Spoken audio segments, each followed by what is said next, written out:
This Rust implementation shows the basics of neural networks, a single perceptron, from the ground up without any external machine learning libraries. It demonstrates how a simple artificial neuron learns to perform binary classification through forward propagation and gradient descent. This diagram shows how the perceptron processes two inputs. Each input is multiplied by a weight, and a bias is added in the weighted sum node.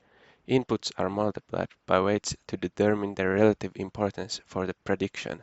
A larger weight gives an input more influence. The bias shifts the decision boundary away from the origin, which is 0, 0, allowing the model to fit a wider range of data.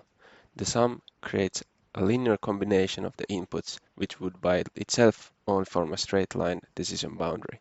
The result is then processed through the sigmoid activation function, which converts the linear weighted sum into a nonlinear probabilistic output between 0 and 1. This allows for complex decision making and interprets the output as a probability. The final output represents the neuron's prediction for the given inputs. It is compared to the correct answer, and the resulting error is used to adjust the weights and bias repeatedly, enabling the model to learn from data. This process is repeated through epochs, where the network uses the updated, slightly better weights and bias. With each epoch, the prediction should get closer to the true label, and the loss should decrease. The sigmoid function applies the sigmoid activation function. The sigmoid function maps any real numbers into the range 0 and 1, which makes it useful for us. It takes as an argument a floating point number, which is the input. It returns the sigmoid activated value between 0 and 1. The forward pass function performs a forward pass of a single layer perceptron. It computes a weighted sum of the inputs, adds the bias, and passes the result through the sigmoid activation function. The arguments for the function are weight for the first input value, weight for the second input value, and bias term. It returns the activated output of the neuron. The update weights function updates the weights and bias using gradient descent. It calculates the prediction error and adjusts the weights and bias. As arguments, it takes the current weight for input 1 value, current bias term, current weight for input 2 value, the true expected label, the predicted output, and also the step size for weight updates, the learning rate. It returns the updated values of the weights and bias.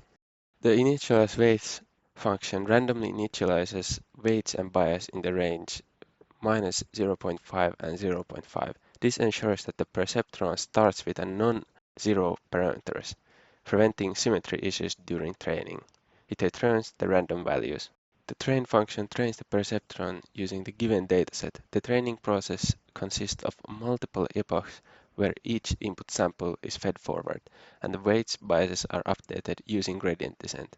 As arguments, it takes a vector of input pairs, x1 and x2, a vector of true output values corresponding to each input, number of times to iterate over the entire dataset, and the learning rate, which is step size for weight updates. It returns the train values of the weights and bias. The predict function makes predictions using the trained perceptron and compares them to the true labels. As arguments, it takes the vector of input pairs, a vector of true output values, the train weight for input 1 and the train weight for input 2, and also the trained bias term. It prints the predicted value and the true value for each input sample. Here we can see the model predicted each input right.